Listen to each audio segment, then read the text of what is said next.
Hey there. Welcome and hello from Superhero Speak. I'm your host, Don. And I'm your other host, Dave. All right. Yeah. So Dave has given me the wheel tonight. So good luck with that. Of course, this is not live, for I have to bow to the capitalistic engine that is where we live and go work. But hey, how's it going? We got a lot to talk about, though. Big news. Oh, yeah. Big news. Yep. But I won't bury the lead. But we do got to do the whole, see how the host did for the week. So without further ado, Dave, how was the last 6 or 7 days of your existence? Can't complain. Actually, pretty good. I got the bulk of my Christmas shopping done, which I'm happy about. Very nice. Yeah. The only people I have left are Karen's three boys. But other than that, I got my son. We do a Pollyanna in my family. I got my granddaughters. I have something for my daughter and my son-in-law. I'm probably going to get them something else as well. But I'm happy I got it done. Apparently, I got approved for a credit card. Oh, that's always the beginning of a great story. Yeah, we'll see how that goes. I have a very terrible past with credit cards. I've avoided them for a long time. Sure. But it was one of these things where it was like, I want to buy something, and it was like, oh, you have an option to Yep. pay over time. I'm like, okay. So I clicked on it, and like, I didn't realize that it wasn't just a pay over time thing like Affirm does. If you that's available on Amazon for anyone who uses that. This was PayPal, and it was actually a PayPal credit card, and I got approved for a much higher limit than I thought I'd be approved for. Mm-hmm. It's it was like 4 times what I needed for the thing I was buying. So we'll see how careful I am with it this holiday season.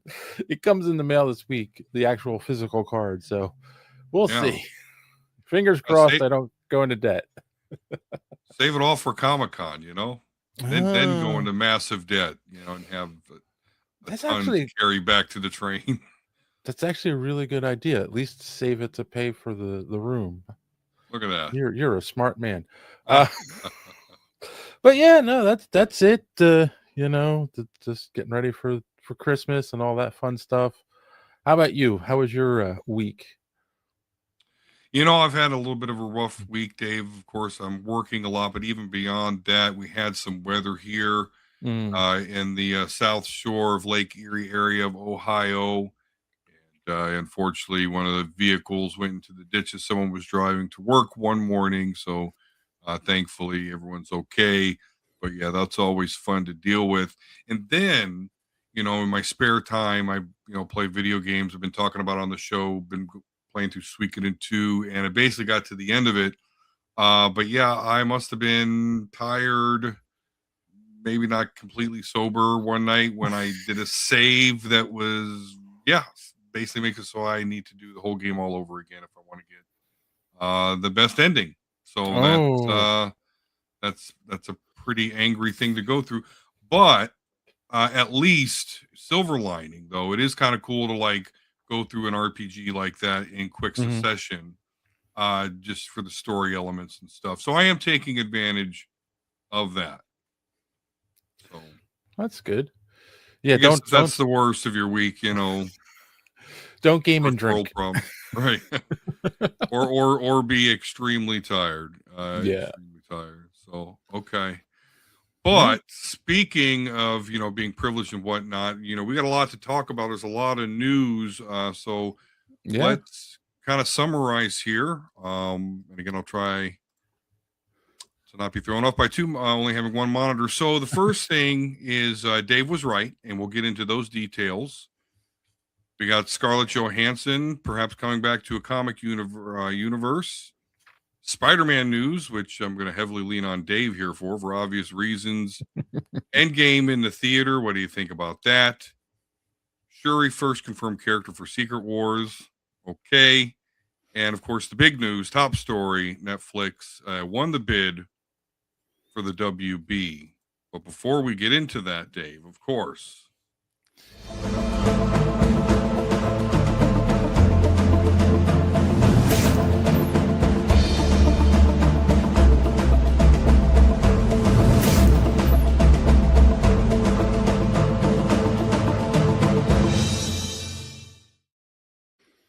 I'm just joking. I clicked the wrong one. It's going swimmingly. But yes, before we get into our superhero speak nerd news, though, we do have to hear from my alter ego because we do need your help. We're nearing those 100,000 subscribers. So as much as you may not want to, let's listen to what this guy has to say. Darth Don here. And you must subscribe to Superhero Speak if you haven't already. And if you have already, make another account and subscribe again. You also will like this video. And while you're on the HoloNet, go to superheroespeak.com. Find the links to our merch and purchase one of our shirts. Don't skimp on the shipping, or else I will trap you in a box with an agitated Gundog named Brie Larson.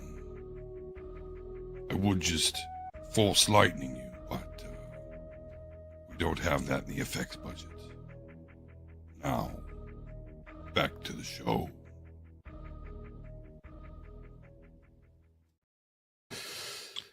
Yes, indeed. Succumb to his dark side powers and buy the merch, like, subscribe, all that stuff. Yep. 78,000 subscribers on YouTube, so please help us get to that 100K mark. And there will be much celebration once we get there. Indeed, I will make sure of it. And all of our previous co-hosts who didn't think we could do it, we can say, suck it. Oh, sorry. Bye on you, yes. No. Oh, it's not JD. I want to, no, not JD. I did want to say one other thing I forgot. Shout out to Montego Bradley of Fans on Patrol. If you don't follow him on Instagram. He's very infectious. He loves Christmas and he keeps posting all this great Christmas content. And if you're not in a Christmas mood, just watching his stuff make you smile. So yeah, shout out to Montego. Love you, buddy. All right, so go ahead. It's your show. I'm sorry. I do. Absolutely. No, that's okay. No problem. But yeah, this time for real, let's get into it. Superhero Speak nerd news coming at you.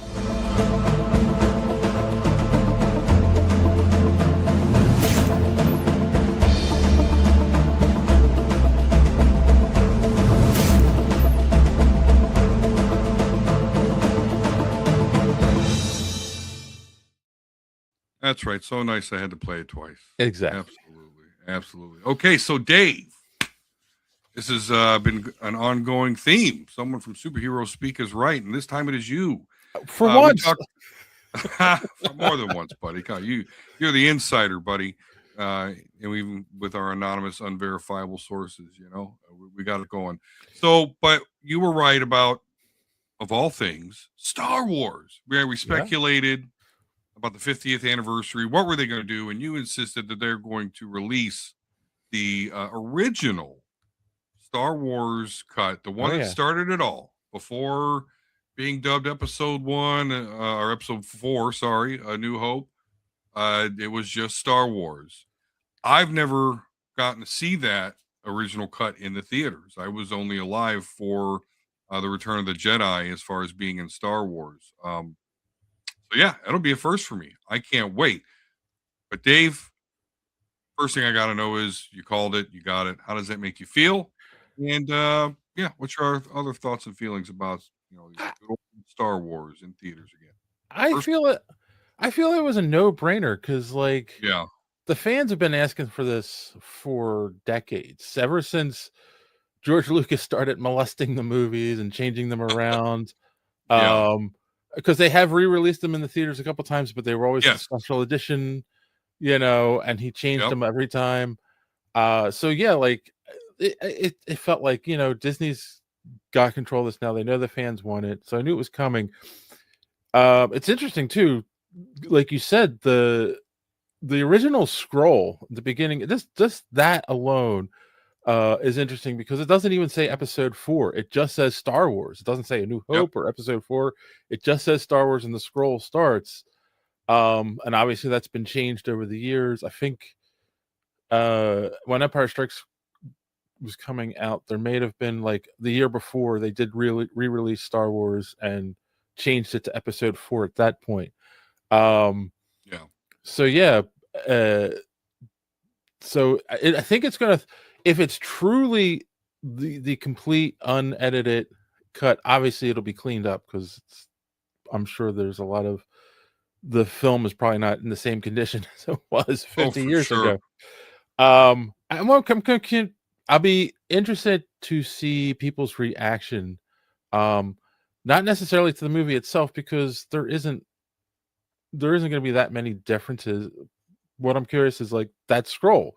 When people see it just says Star Wars and be like, I'm confused. I thought this was episode 4 and it was called A New Hope, So yeah, I want to see what that's going to be. I'm excited because I've said this on the show before. I'm sure many times. The first movie I really remember going to the theaters with my family to see was Empire Strikes Back. Because in 77 I was 3. So like I don't think my parents took me, and if they did, I don't remember it. But I remember Empire Strikes Back. So just the idea of being able to go and see the original cut in the theater George Lucas even though it was his movie, but still I'm excited for. I'm really excited. What about you? Oh yeah, I'm absolutely excited because, like I said, I've never seen that cut in the theaters before. Absolutely, when they re-released them, the special editions, I was there before the Phantom Menace came out. Right. But the only original I had ever seen in a theater, and I was really too young to remember, was Return of the Jedi. So yeah, that opening crawl, that's going to be like really cool to see. But also, I mean, the infamous Han shot first. I mean, we're yeah, going to get to see it, man. That's been a subject, of interest for decades at this point. Will that end the controversy? There is no controversy. All the true fans are like, yeah, Han shot first. Like the idea that he changed it to make Han more sympathetic, like that doesn't, I still don't get the decision. Like, because I actually saw an extended version of the scene, and like it's before they overdubbed it with the alien language, so whoever the actor is in the Greedo costume just talking in English. But it starts off, it's a little bit longer, the conversation, and Greedo is much more threatening in the longer conversation about like taking him to Jabba or killing him. So it makes sense that Han shot him to get out of the situation, and it established him as the badass rogue that we all Scoundrel. love. So, scoundrel, that's the word. Thank you. So yeah. Scoundrel. So yeah, absolutely, man. So I'll be there all the way. But hey, great job on seeing what's coming and again being right. Congratulations. Disney knows how to make money, and I know Disney. Disney does not know gonna, how to make money. They're not gonna let this opportunity slip by. So yeah. Yep. All day. Well, speaking about slipping by, Scarlet Johansson is rumored to be in the Batman 2. Yeah. So, I guess she didn't want the opportunity to be in the DC universe and check that off, the actors scavenger hunt list. She didn't want to let that slip by. So here we go. Also, interestingly, Zoe Kravitz is not going to return as Catwoman. Now, I'm not here to suggest that they're going to do a race swap ScarJo Catwoman, but it's just interesting nonetheless. So, I'm not a big fan of Scarlett Johansson. I don't hate her, but I know there's people out there like my brother who is just whatever she's in, he's there. He loves her. Oh yeah. What are your thoughts about having you old ScarJo in Uh, Batman 2. I would crawl over broken glass, uh, Ha!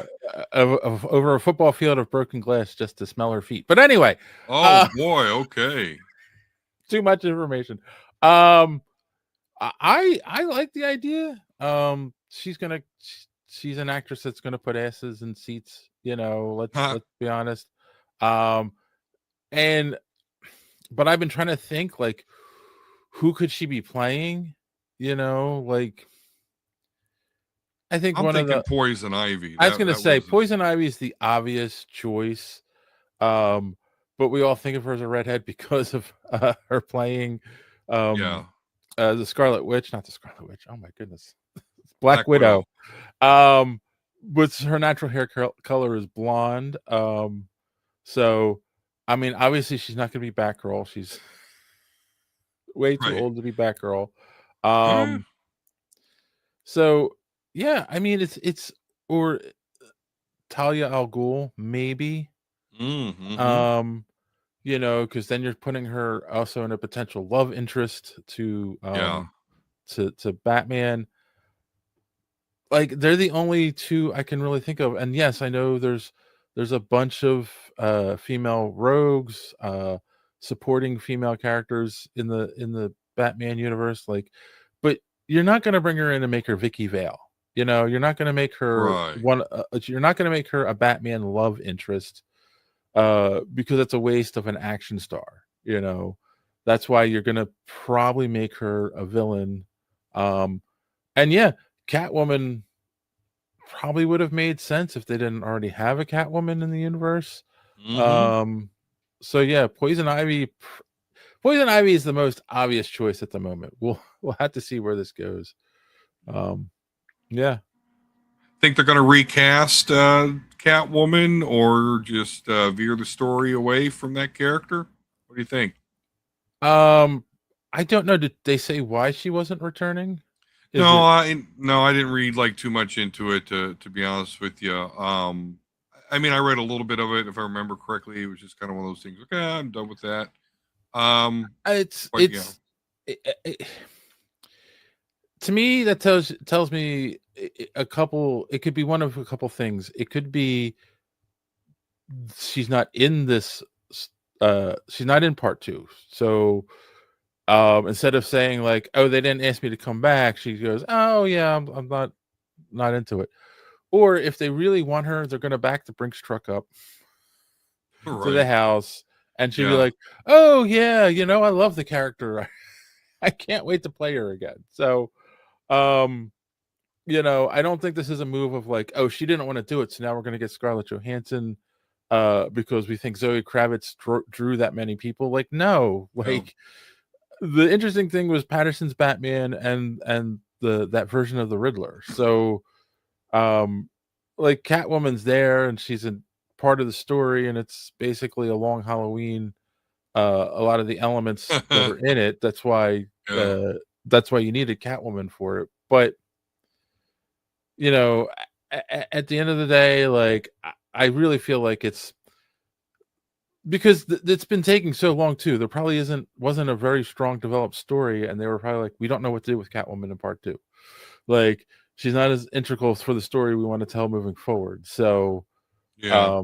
yeah, like if anything, they probably wanted her for a cameo, and she didn't want to just do a cameo. So yeah, kind of like the Dark Knight trilogy and Cillian Murphy as Scarecrow, right? Like Right. Right. he Right.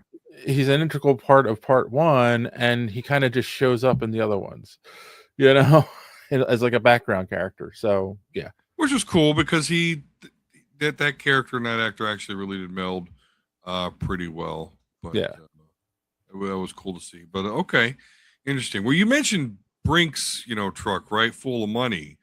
Well, this next story we got from Collider. Nicolas Cage's Spider-Man Noir alter ego has been revealed, and it's not Peter Parker. So, speaking of Brink's truck, with this Nicolas Cage Spider-Man Noir thing, like as a Spider-Man fan, you, not me. I mean, I'm okay with him, but he's your number one. Like, Are you really that excited for like the Nicolas Cage Spider Noir stuff? Like it's completely out of my alley. So I'm, I'm not a good judge of the interest level of this.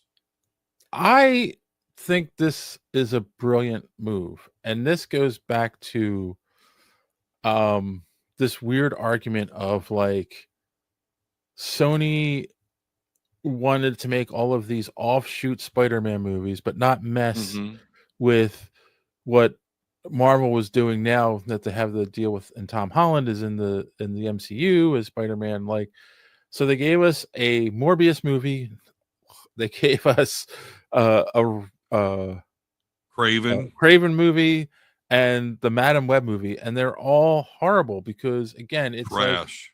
it's like making a Batman movie without Batman. It's Yeah. making a Spider-Man movie without Spider-Man, and they're not even allowed to mention him. So I have said this before. There are alternate versions of Spider-Man that they could give their own movie to and build a universe around them instead of just, oh, we got to have Peter Parker. And um So Ben Riley is I the said alter ego. yeah, because I've said Scarlet Spider, I've said Spider-Man 2099 they could do, and of course Spider Noir, and they could even do like they're doing it animated, but they could have done a live action Miles Morales that's his own universe and not related Mm-hmm. at all. But like for some reason, it was like, oh no, we've got to like just revolve it around these other characters. Yeah, the odd part is as this article is pointing out, is that he's not Peter Parker, he's Ben Riley. Yep. And for those who don't know, Ben Riley is a clone of Peter Parker from the whole Clone Saga storyline in the late 90s. And Controversial run, by the way. yeah, very controversial run. It was a story that was only supposed to last a couple of months, and it was selling books, so they kept it going way longer than they should have. If you go back in our audio podcast archives, one of the early episodes we had um, Ron Friends and um, I can't think of the writer's name. Both of them were on the show. Who they've done Spider Girl. They were Spider-Man writer and artist in the 80s, and they talked about the Clone Saga, and that was one of the things. It was like, yeah, it was making money, so we kept pushing. And like everyone was talking about it, loved it or hate it, everyone was talking about it, so it was selling books. But Ben Riley, there's a whole thing where it's like, is the Peter Parker who's with Mary Jane, is it really him or is he the clone or whatever? And at the end it ends up being, no, he was Peter Parker all along, and the clone becomes his own character who's the Scarlet Spider. And that's, which is weird because in the Spider-Verse movies, they gave us Ben Riley, Scarlet Spider, and they gave us Spider Noir, which in the movie, I don't think they ever say that he's Ben Riley or Peter Parker. It's just he's in the because he's in the costume the whole time, and he just does the whole interesting, the whole noir talk over stuff. Like he doesn't actually like it's funny, the way they do it, and that's why I'm excited for it because Sony brought a sense of humor to the character in those movies, and I think and Nicolas Cage does the voice in the cartoon, so I think if they use that same element in this live action movie, it'll be really good. And people are saying there are people complaining that he's Ben Riley in the movie, and I'm gonna say this now. I think the only reason they're doing that is because they can't use Peter Parker because of the deal with Disney. Hey, I mean, makes sense, but yeah, I bet you're right. You have any interest in this at all? I mean, I really don't.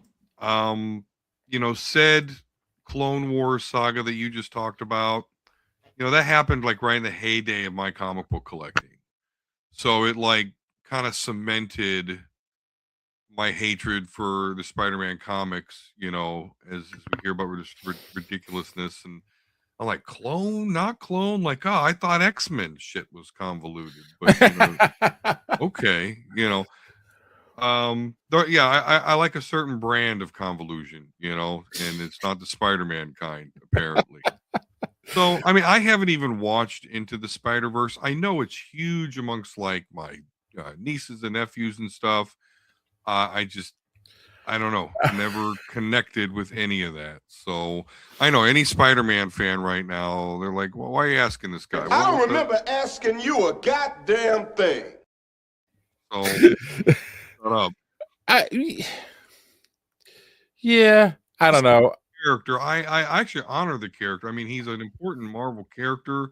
It's just like one of those. He was just so in my face, like early on. I don't know. It's like really early memories. Spider-Man with amazing friends. I mean, same thing happened with X-Men. I don't know. They were cooler to me. I don't know. Well, I mean, here's okay. Wait, hold on. Okay, tangent time.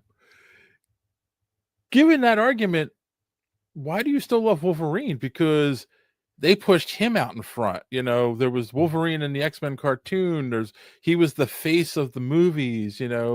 He became the breakout star, and he was in your face all the time. Like, didn't you get sick of that? Because like, you're a Colossus fan. Like, there are so many characters, yet it's all Wolverine, Wolverine, Wolverine. Because Wolverine is not like a hero archetype. He's almost an anti-hero. And I think that's one reason he was so in our face, because it's like, look at this cool motherfucker. Yeah. Like, are they knives? What are they? What's going on? Oh, he just got, a hole blown in his chest. Oh, but he's up the next. What the hell? Like, I mean, there was even a point up until I was like 20 or something, 18, 19, 20, somewhere around there, when they come out with the origin for Wolverine. Like, so I spent a lot of my life like not even knowing who, this is Logan or Wolverine, or maybe he's Sabretooth's kid. Who fucking knows? Like, I mean, eventually a lot of you guys that are born to not watching this podcast because you're all our age, but your kids and shit, they don't know nothing about that. They're like, oh yeah, James Holland, everybody knows that. It's like, oh no, that's really only like 20 years old. I don't know. So, and he's the best it is at what he does, but what he does isn't very nice. Like, that's cool. Like, he will stab your ass. Jean Grey, Captain America, be damned. If you gotta go, you gotta go. I don't know.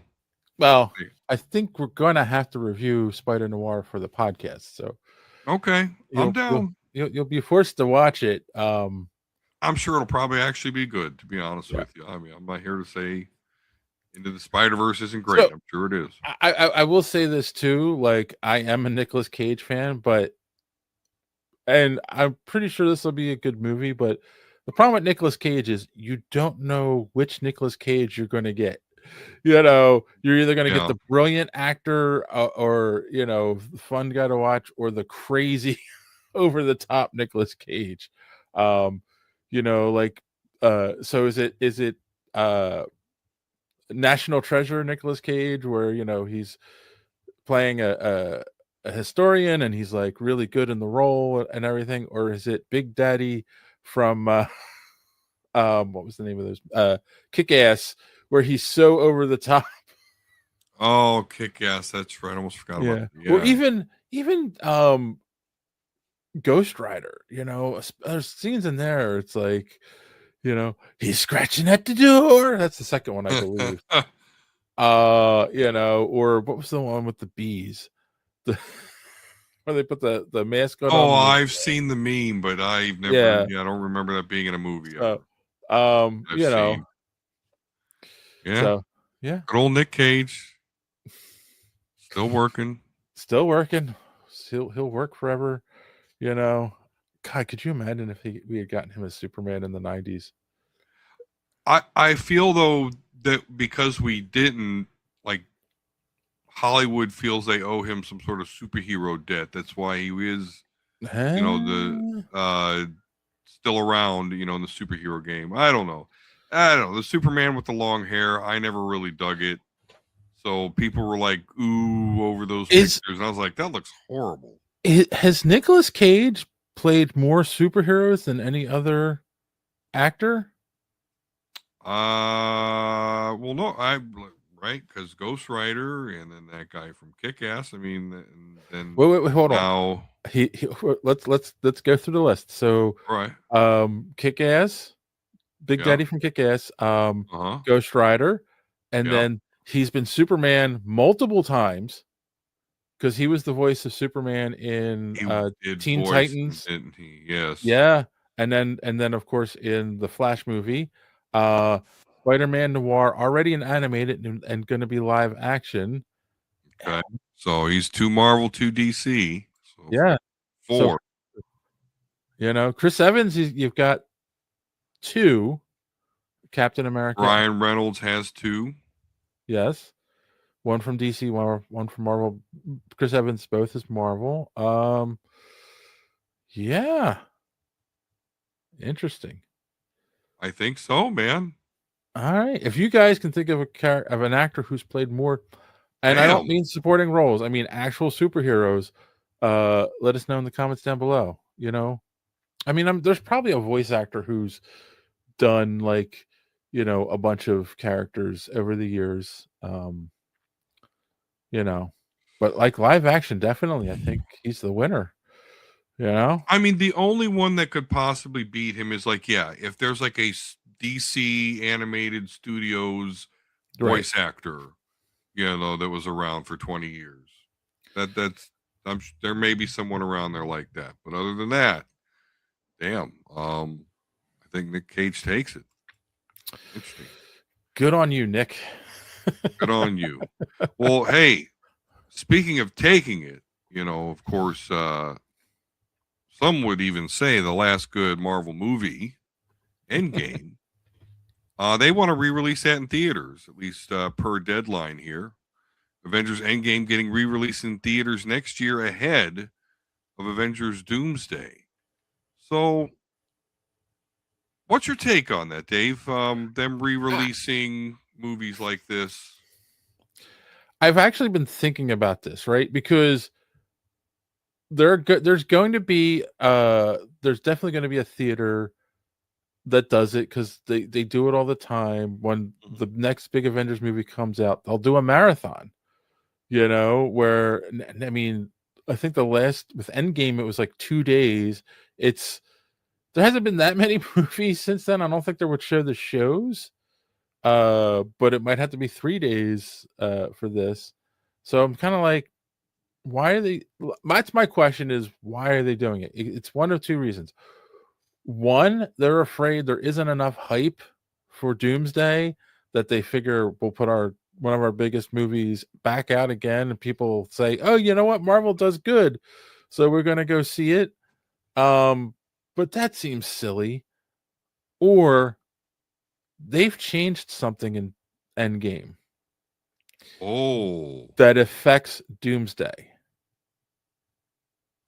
Like a new end credit scene, or they digitally are going to change something with Tony Stark's death that explains how he is also Doctor Doom.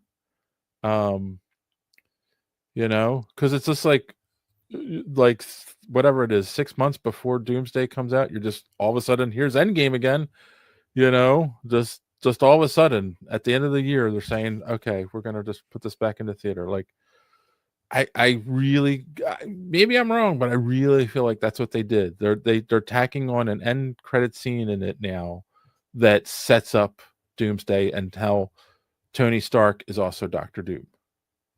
Okay, that is very interesting because when I first read this, I'm like, okay, that's cool. They want to catch us up or whatever, but I bet you they'd also like to see how much more money that they can bleed out of Endgame. Movies do that now. Avatar, I think, does it too. It's like movies fight for the number one. They just fucking re-release. Oh yeah. And I support that because in today's day and age, and I'll probably get into more of this when we talk about the WB stuff, but like, there's just more demand for our attention and less of our attention. Yeah. The movie industry struggles right now. And so the best way for them to actually make money is to make money off of stuff that is already paid for. True. And there's a lot of movies out there that you've never seen before in the theater. So, or this is a classic during Halloween. So, yeah, let's go watch Hocus Pocus on the big screen, or let's go watch Elf. I'm sure that's done already. I'm sure they do that every year. And I support all of that, because that is the movie going experience is its own experience. Now we got streaming, so it's like, some people will just wait, but the classics they'll come back for. Well, I mean, it's funny too, because the article, it might not have been the Deadline article. I saw another article where their fans are hoping that when they re-release Endgame, it's going to have the trailer for Doomsday, right? Which I think that we're going to get a trailer here soon. Yeah, I'm pretty sure we're going to get a trailer soon. Super Bowl probably. I don't think they're going to wait to re-release Doomsday. The other thing I find interesting is, yes, like Titanic was released multiple times in the theater for anniversaries, and that's one of the reasons it kept making money. Avatar's been re-released a couple times because it was making so much money. But like Endgame's been out of the theater, it's been on streaming for a while. It's not like it's also, that's the other thing too, right? Like you can watch it whenever you want. So it's like, why would you go to the theater, for a movie that's not that old, that everyone has seen? And why is it in an article like Variety, Deadline, a bunch of the outlets had picked up this story that they were re-releasing it and talking about it. Like they're trying to create a buzz around it 6 months out to make sure people go see it. So there's something up Disney's sleeve that they're not, Marvel's sleeve, that they're not telling us. And I'm okay. My anonymous sources, unverified, is telling me they've digitally changed something in this movie that ties it to Doomsday, that it sets up Robert Downey Jr. playing Dr. Doom. Mark my words. What is this? December 8th, 2025. That is my prediction. You watching now, tell me down below your prediction. What do you think is going to happen? Why are they doing this? Like, I don't think it's just a buzz thing. And it's not just to make money, because again, Disney doesn't like to compete with themselves. So like putting this out is risking being able to release other things in the same time frame. So yeah, this is interesting. That's my call. We'll see. I was right once about the Star Wars stuff. Let's see if I'm right again. I really didn't think about that, and I really wonder what kind of precedence that would set if they change something in movie. I think that's a bit too far. Giving it another end credit. Yeah, I mean, it would give you a little something. It would probably entice people to pay the movie ticket. Yeah, sure. And it's not a bad movie, so okay. Yeah. Why not? All right. I like it. That's good. Well, I like that because, again, I like, putting old movies in the theater to watch again. What I'm indifferent about, though, Dave, is superherohype.com reports that Shuri is confirmed for Secret Wars. Now, I mean, so I guess spoiler alert. Yeah. I saw that. I thought it was interesting because it's like it was an interview where she kind of said, "Oh, the next thing she's doing is filming Secret Wars," which I don't know if she was allowed to say that. Right. But she's the only person. No longer be in Secret Wars after that. But yeah, she's the only one that has come out and said anything about Secret Wars so far. So she's the only confirmed character. But I'm sorry, I stepped on you. You're no, that's okay. No, I fire it up and go. I mean, yeah, like I said, other than saying that, okay, so she's not going to die in Doomsday. Spoiler alert-ish. I really don't care. I mean, I've long advocated for the recasting of T'Challa Black Panther. So indicating that, oh, there we go. I've given you a host back. Got to be careful there. Yeah, I do. Anywho, so yeah, I don't have much. Okay, she might as well be a back side character to me. Like I'm indifferent. Yeah, I mean, and the thing is, she just said that she's filming it. It does. There's no confirmation that she is Black Panther or anything like that. Just that she's in the movie. The actress is in the movie. So, I mean, obviously, that's where we left off. She was Black Panther. I'm sure in Doomsday she is. But if somehow her brother comes back from another dimension or whatever, because there are still a lot of recasting rumors floating around for him. It'll be interesting to see. So, yeah. I can't tell you what. I can't wait for Doomsday though. I can't wait for it. It's got nothing to do with Shuri though. Just all the Fox X-Men coming back. I cannot wait. I had to ask you this though, because you're so excited for it, but there's a really good chance that most of them are going to die again. We've already seen these characters die once, and it feels like there's a good chance we're going to watch them die again in Doomsday. Like their universes are being destroyed. Well, okay. Let's see. Cyclops, right? We actually didn't get to see him die. So if we do get to see him die, that's kind of an upgrade at least. Not so disrespectful. We can look forward to that at least. Listen, and how could you not relish the opportunity to once again and for the last time, at least for Sir Patrick Stewart, Professor X, and Ian McKellen Magneto together on screen again. So and believe me, I'm not in love with every piece of the Fox X-Men franchise. I could, but there were some really good moments in there, and they did some really good casting, and they're bringing a lot of those back, and I'm excited about it. What can I tell you? I understand you're a huge X-Men fan, but like that's another thing. We've watched. I mean, that's like the more I think about it, Patrick Stewart's Professor X has been killed twice. In the movies. Not Magneto. They did kill Scott Summers off, but then again with Days of Future Past, they brought him back. Yeah, I mean, it's just like. And listen, Dave, the X-Men, they die a lot. I'm just callous to it at this point. Maybe, as long as they don't kill Colossus, right? I mean, that's happened, but yeah, that's happened. But yeah, give me a good Colossus. Okay, so here we go, right into it, Dave. Okay. Another area where we were right in this show.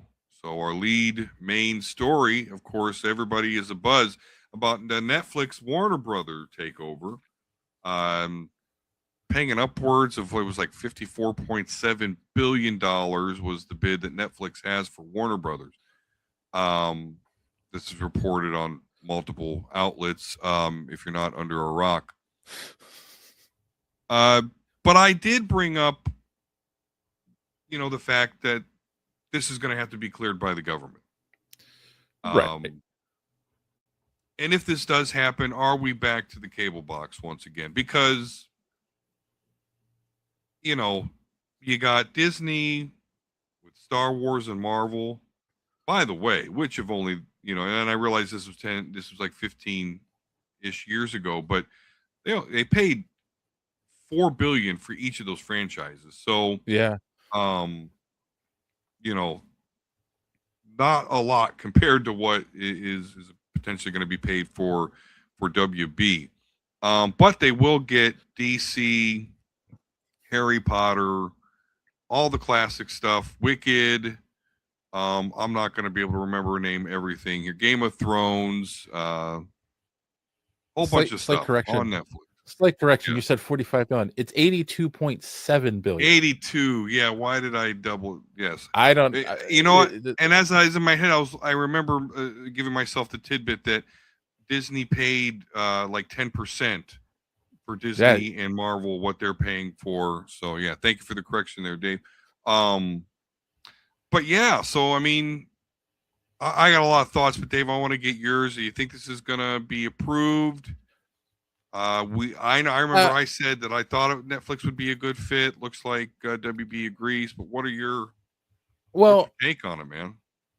It's funny because like a lot of people are trying to.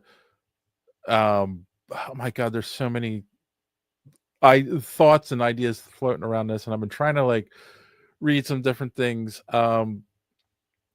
Number one, it'll go through. It'll get approved. Because this will be, it's a business move. I don't see the Trump administration denying it because he's all pro business. So I feel like, whatever you think about the guy, he's business first, 90% of the time. So if he views this as a good thing that'll make people money, he's all for it. The other 10% of the time he's incinerating narco boats. So I think he's distracted. Now's a good time. Well, hey, got to get rid of those narco boats. Right. But the other thing is, there's all these people who are now jumping on the industry is going to completely change because of this merger, which is like, really? Like Disney bought up a bunch of other movie studios and it didn't change the industry that much. Like, why is it all because it's Netflix and they're a streaming service buying a company known for making movies? It's like, no, I don't think so. I said this before and I stand by this. I think number one, Netflix is looking at this in one of two ways, in two different ways. A, all of that content, boom, is now on Netflix exclusive. Anything that's on HBO Max, anything that, like you said, Wicked, the Harry Potter movies, all of that stuff, that's going to bring in so many new subscribers for them. That's number one, the main thing they care about. Number two, they have made productions specific, like they make movies, but it's specifically for Netflix. Because I also don't think they have companies like distribution deals with a lot of different companies to put the stuff out in theaters. Well, they'll have that now. They have the ability to do that. And it's all it does is make them more money. Like if they're going to, the next James Gunn Superman movie or Supergirl movie or any of the DCU movies are now going to be under them, that goes out in the theater, it makes them a bunch of money. Boom, they're going to be happy. They're not going to force everything to streaming. I don't think that's not I've said this before and I'm going to say it again. That's not a sustainable design for a movie company. Like, because you're not going to have a movie that all of a sudden makes you an unexpected $1 billion. Like you only make what your subscribers are paying you, and people have wised up on that. And like all these companies, Netflix is the first one that did it. They don't penalize you if you drop your subscription and then come back in 3 months because there's nothing on there you want to watch right now. But in 3 months, the new whatever show, the new season of Stranger Things is coming out. So you subscribe, you watch your Stranger Things, and then you drop it until the next thing comes out that you want to watch. Like, so it's not sustainable long term. Like you need something that's going to give you influxes of cash every once in a while, like a big blockbuster movie. And I think Netflix wants that. That's going to make them, take them to the next level. And that's, what they're looking at right now. So I know Kassan, we're not live, but I'm sure Kassan, when he's watching this, I'm like, well, no. But yeah, Kassan, let us know in the comments, because I do think that's exactly what Netflix's play is. What does this mean for Warner Brothers? That has yet to be seen. I've said this before, I'll say it again. People need to understand there's a bunch of contracts that are already signed and a done deal for at least, I'm going to say, like, because again, we'll look at it as the aspect of the DCU, because that's where our bread and butter is. There's already contracts for Man of Tomorrow. There's already contracts for the Supergirl movie. There's already contracts for the Clayface movies. Like, there's already wheels in motion for all that stuff. That's not going to just stop because all of a sudden Netflix is in the process of buying it. It's going to take probably a year, before it even gets approved, and then there's going to be a couple. Yeah. So it's a slow moving boat anyway. And if the DCU continues to keep proving itself before everything's finalized, Netflix isn't going to go, oh no, we don't want that. They're going to go, hey, this is making money. We want to make money. Like, it's business first always. So, but what do you think?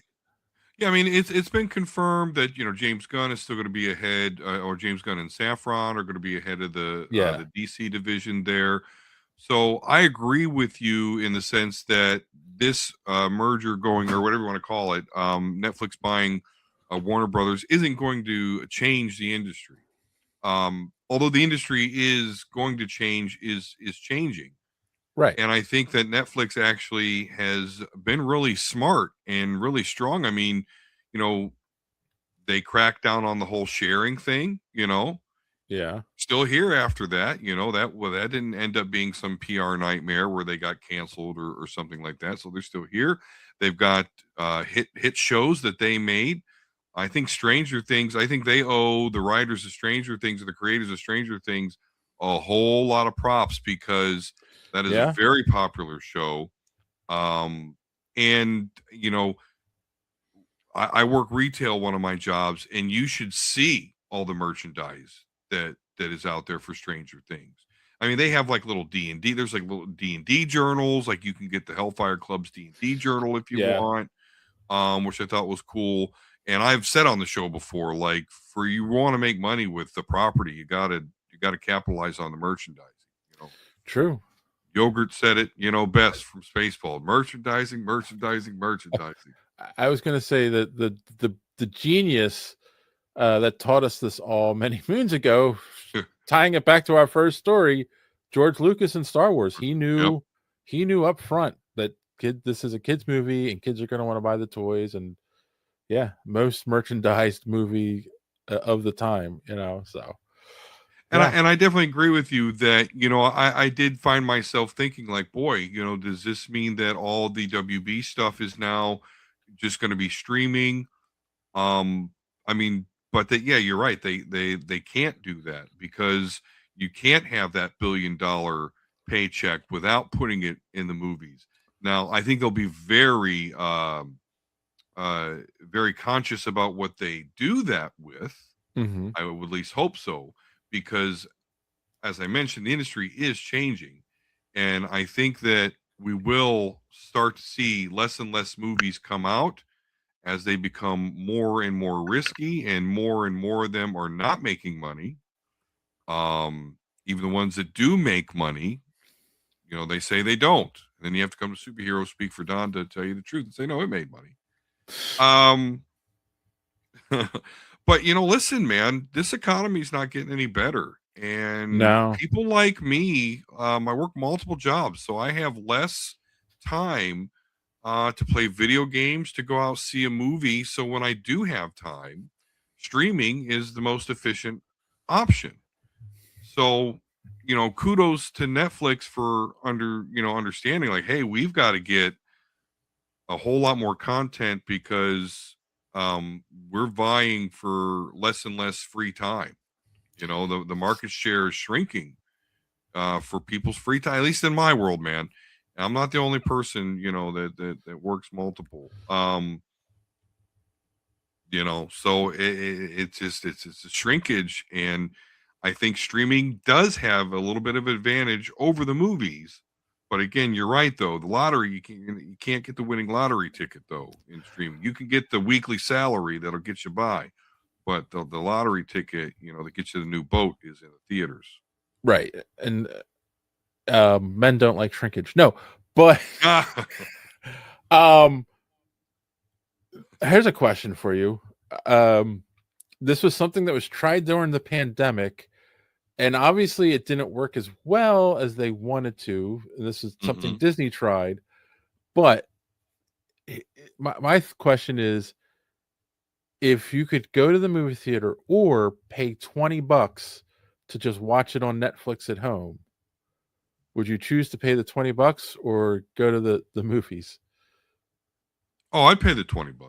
Oh Yeah. yeah, for sure. Yeah, because I mean, it's funny when they did it. I know people who complained like, "Oh, it's cheaper to go to the movie," but these were people that were single or Yes. don't have any kids, whereas those of us who have kids or grandkids, or and you like when my kids were young, and me and my wife would go to the movies, it was easily $100 just in the movies for 4 tickets Yeah. and snacks, and all of that jazz. So it was like, so when someone, and this was before the pandemic, someone proposed that to me, like, "Oh, what do you think about the idea of like just paying a fee and watching it at home?" And I said, "I don't know. How much do you think they're talking?" And the guy was like, that I was talking to, was like, "Oh no, I heard something like 20 or $25." I'm like, "I'm saving money. Yeah, I would definitely Oh do yeah. that." And now we're in a Oh world where yeah. you can get a 72-inch TV for $300, that's just as good quality as going to watch in the theater. So, Yep. um, I mean, yeah, cost I you that think much for a carton of eggs, but yeah, TVs are still cheap. Yeah. I feel like eventually that is where the industry is gonna head. And I mean, we're getting there now where the people are waiting for streaming, and only going for like the really big movies to the theater, like Oh yeah. Wicket made $500 million, I think. And of course the Marvel movies, look at Deadpool, Wolverine, and those kinds of things. Like, people are going to the theater for that stuff, but like, the latest romantic comedy, there's that if you might be interested in, a lot of people are like, it'll be on streaming in 3 months. Though I will It'll be on streaming, plus we'll be home. So, if I'm going to get laid, it'll be more convenient. I will say this though, I'll and this is again, we're probably a few years out before we're at this point, but yeah, they'll do that if they switch to that model, where it's like 3 months, 3 to 4 months or whatever. Now it's on streaming like right away, and it feels like it'll go back to 6 months or a year before it's free on the platform or available on any other platforms, right? Like, if Right. Netflix is the people in charge of the Warner Brothers DC movies, they'll be like, "Yeah, you can pay $20 to watch it now, or you can watch it for free in 6-7 months." Like, because why would they wait? Why would Because if you knew, like, oh, pay for it now or wait 3 months and watch it for free, most people are going to weigh that out and be like, 3 months is fine. They're going to have to extend it, and when they're the ones who are completely controlling it, they'll extend that period back out to like maybe even a year, to force people to pay the money to watch it now. Yeah. So, but that's my predictions, and that's way in the future. We're not there yet. Okay. But there is an immediate danger. I was wondering if you thought about this, the fact that it's Netflix that bought Warner Brothers. Well, yeah, there is an immediate danger if you don't like the Snyderverse. So yeah, he is still under an exclusive contract with Netflix, making stuff for them. And this is just going to fuel the Snyder bots even more now. Oh, hey, they've got access to the properties and they got Yeah. Snyder, so let's finish the DCEU. Yep. It's gonna happen. Oh, please no. No. Probably in animated form, though. I still don't think they Yeah. could get all those actors together again No. for a I, price that makes sense. so I learned something the other day. I don't think you're ever going to get Henry Cavill back to do this, because did you know the reason he agreed to do the post-credit scene in Black Adam was because they Uh, made it. go Go ahead. ahead. They made it. Well, yeah, They made it seem like they were hiring him back as Superman. yeah. And then it was shortly after that came out, or after you filmed that the news came out that James Gunn was now the head of DC, and he is like, "Yeah, no, I'm going in a different direction. I'm sorry, you're just not going to be the Superman going forward." So it was like, yeah, like they screwed him over. So I could see him being like, "Yeah, I'm done with Superman. I'm not going to Yep. come back just because Zach can make an offshoot movie now." So Yeah, that's what I heard too, and I don't blame him. I don't blame him. yeah, Got a lot of respect for Henry Cavill. He left The Witcher because that deviated too far away from the source material. So I like the fact that he stands up for that. And yeah, I mean, it's not like James Gunn's fault, because James Gunn didn't have anything to do with that decision to bring him right. into Black Adam. And then he was given the reins, so he does have the right to be like, no, I'm not going that way. But yeah, that sucked. That happened to him.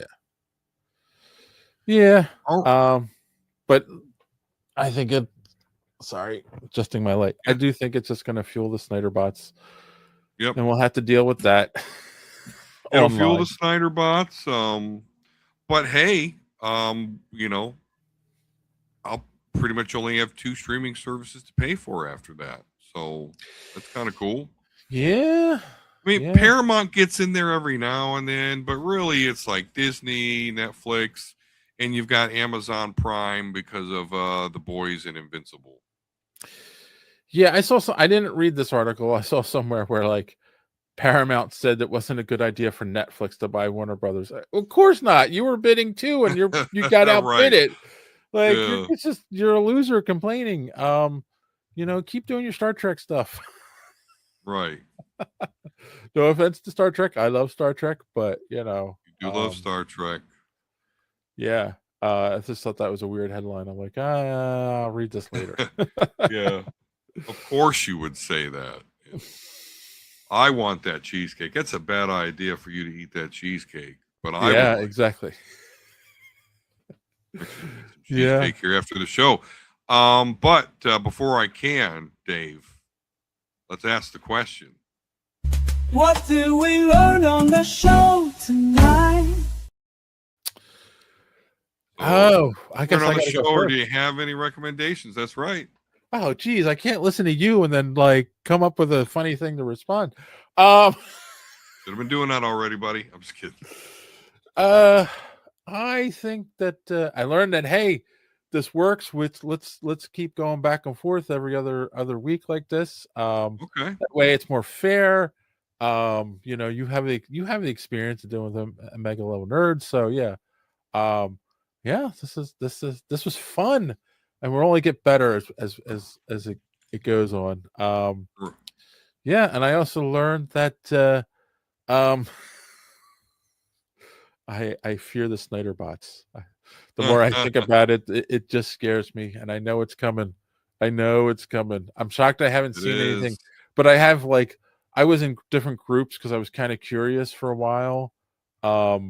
Before Superman came out, and I kind of have left those groups at this point because they still have been going on even after Superman made money. They're like, oh, the DCU's a failure, bring back the DCU, and it's like, oh, stop, it's not happening. Recommendations, I got nothing other than holidays are coming. Make sure you go and get your Christmas shopping done, or Hanukkah, or whatever it is you celebrate. I will say this, with that being said, we only have a couple episodes left before we take our break that we do every year. So Either this episode, either next episode or the episode after that will probably be our year in review. So I'm going to say, if you've got anything for the year in review that you would like an honorable mention of, movie, TV show, comic book, best or worst, drop us a line, either just Dave or Don at superheroespeak.com, and we will take it into consideration for that episode. All right, that's what I got. Okay. That's what you got. Well, what did I learn today? I learned that if I host the show, I'll only screw up a couple times. So I'm sure I can get better at that.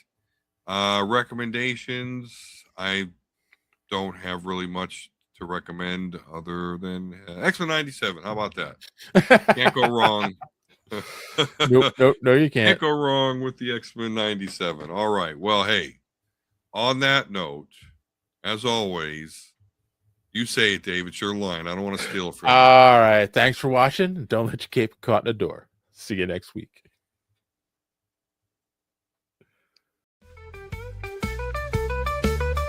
If you haven't done so yet, subscribe. It really keeps this podcast alive. Smash the like button if you please. It gives us what we need. Maybe leave a comment or two.